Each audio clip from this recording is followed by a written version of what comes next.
What if I told you there's a town where smartphones are illegal, cars are banned, and electricity was considered the devil's work for nearly a century?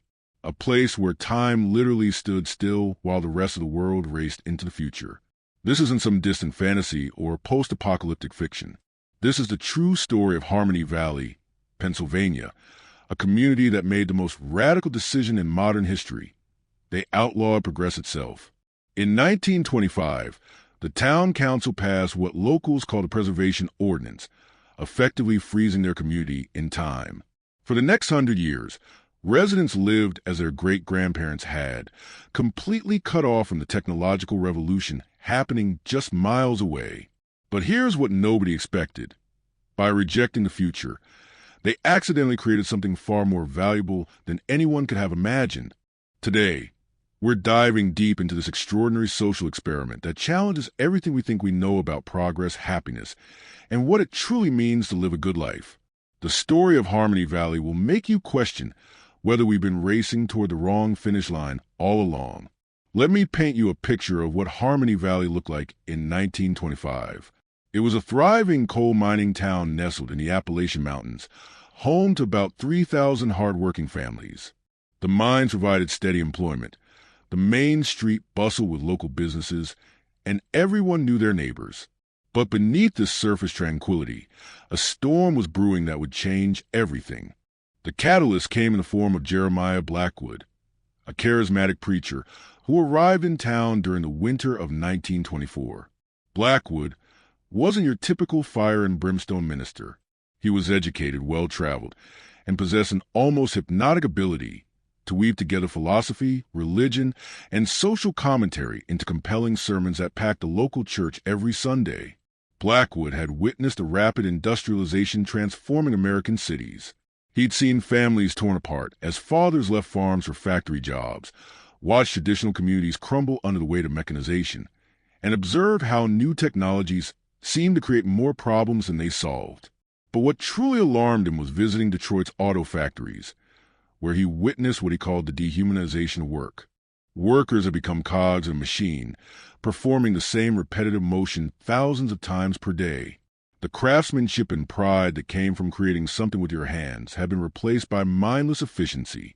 Blackwood saw this as a spiritual crisis, not just an economic one. He believed that humanity was trading its soul for convenience, and someone needed to take a stand. His sermons began focusing on what he termed the Great Deception. The idea that newer was always better, that faster meant happier, and that technology would solve humanity's deepest problems. He argued that every labor-saving device actually enslaved people further, creating new dependencies while destroying the self-reliance that made communities strong. The message resonated powerfully with Harmony Valley residents who were already feeling anxious about changes they saw in neighboring towns. Young people were leaving for cities, traditional skills were being forgotten, and there was a growing sense that progress meant losing something precious and irreplaceable. When the coal mine announced plans to introduce new mechanical equipment that would eliminate hundreds of jobs, Blackwood seized a moment. He proposed something unprecedented. What if Harmony Valley chose a different path entirely? What if they rejected the false promise of technological progress and instead committed to preserving the way of life that had sustained their community for generations?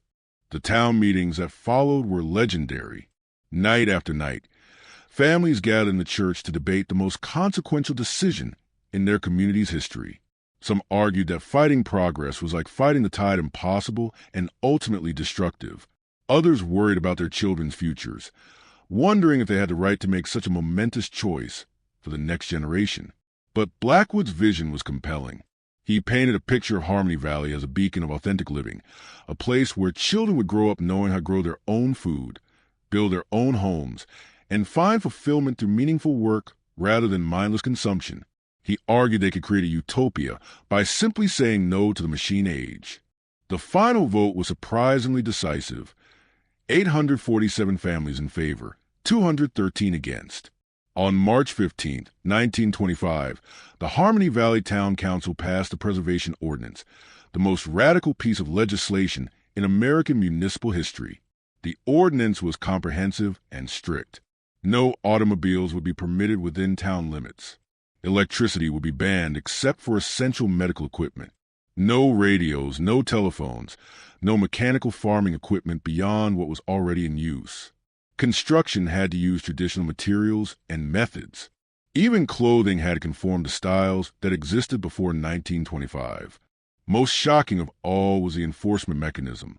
Anyone who violated the ordinance faced immediate banishment from the community. There were no appeals, no second chances. The message was clear: conform or leave. The initial exodus was dramatic. About 400 families packed up and moved away within the first year, many of them younger couples who couldn't imagine raising children in what they saw as a backwards community. But for those who stayed, something remarkable began to happen. Without cars, the town became walkable in ways that modern communities rarely experience. Children played freely in streets that will remain traffic-free for generations. Neighbors talked to each other more because there were no radios or televisions competing for attention. The pace of life slowed to match human rhythms rather than mechanical ones. Local craftsmanship flourished like never before. When you can't buy factory-made furniture, you learn to build it yourself or find someone in town who can. The same applied to clothing, tools, food preservation, and countless other necessities. Skills that were disappearing everywhere else were not just preserved, but elevated to an art form. The economic model was fascinating. Without access to mass-produced goods, Harmony Valley developed an intricate local economy based on bartering, skill sharing, and cooperative labor. Money became less important than relationships and reputation. If your neighbor helped you raise a barn, you owed them a debt that might be repaid months later when their family needed assistance with the harvest. But perhaps the most significant change was psychological. Residents reported feeling liberated from the constant pressure to keep up with the latest innovations.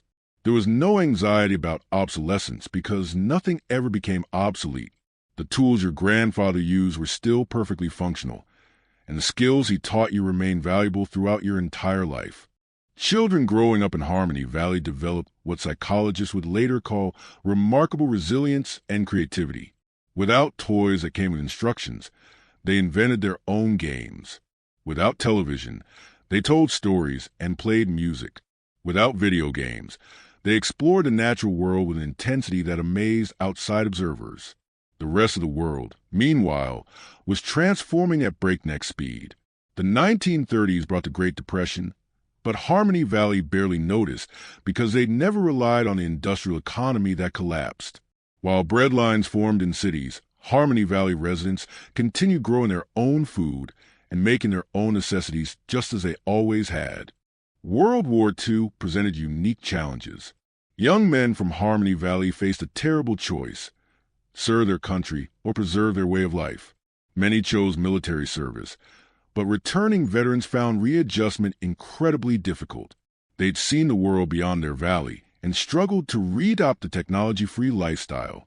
This created the first major crisis in Harmony Valley's experiment. Veterans and their families began pushing for modifications to the preservation ordinance, arguing that some modern conveniences were necessities, not luxuries.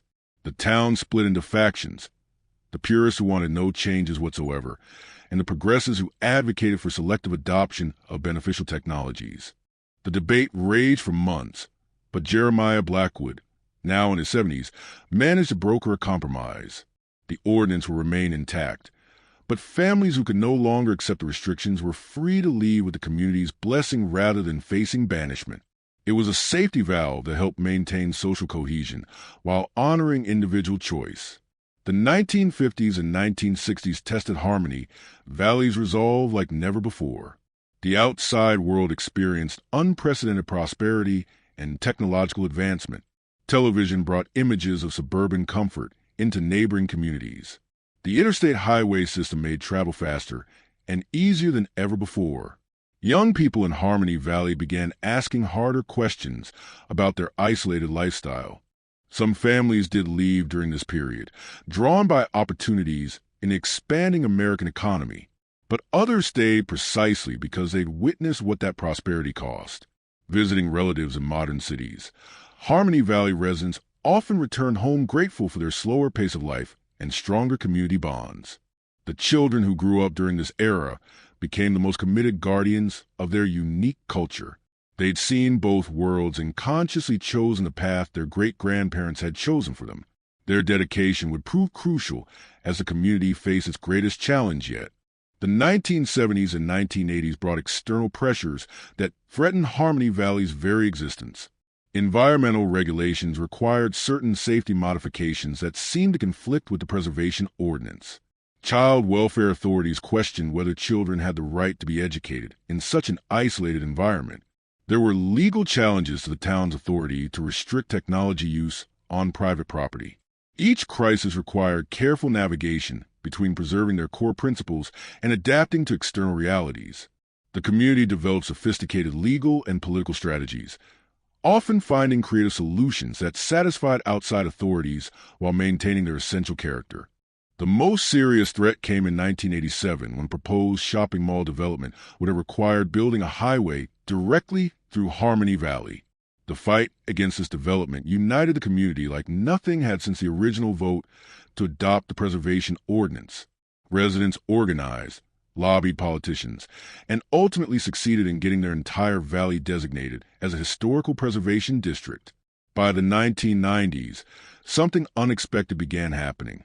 Academic researchers discovered Harmony Valley and started studying it as a unique social experiment. Anthropologists, economists, and psychologists descended on the town to understand how this community had managed to thrive while rejecting modernity. The studies revealed remarkable findings. Harmony Valley residents showed lower rates of anxiety, depression, and stress-related illnesses compared to national averages. Children score higher on creativity and problem-solving tests. The community had virtually no crime, no drug problems, and no homelessness. Environmental impact per person was a fraction of the national average.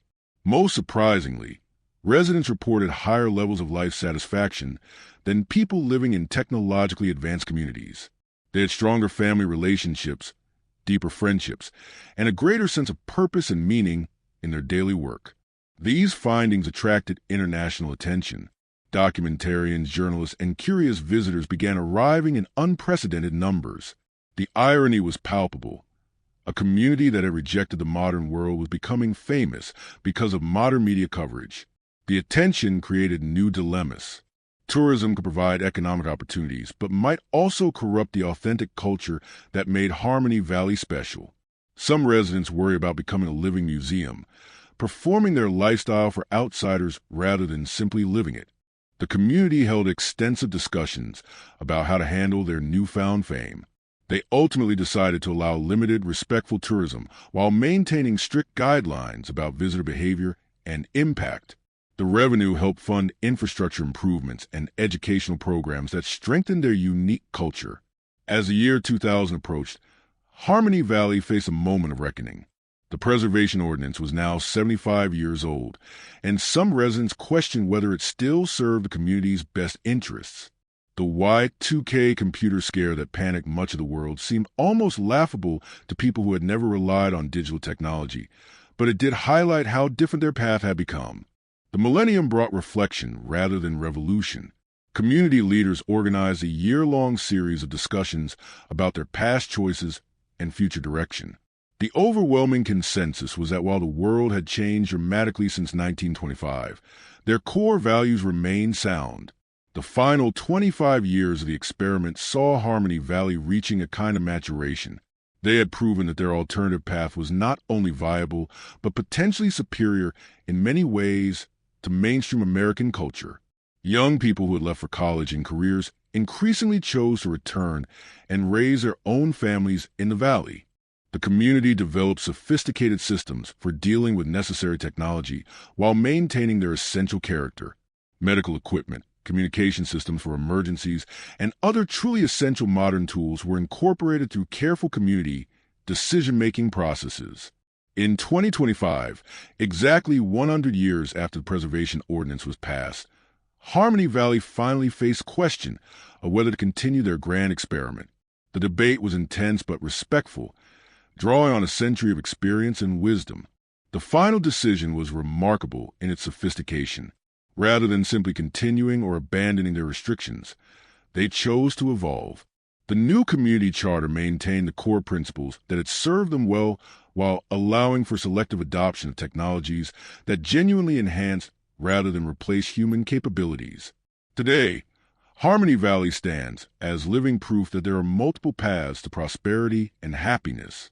Their century-long experiment challenges our assumptions about progress and offers profound lessons about the relationship between technology and human flourishing. The story of Harmony Valley reminds us that the future isn't something that happens to us. It's something we choose. And sometimes, the most radical choice of all is deciding what we're willing to live without in order to preserve what matters most.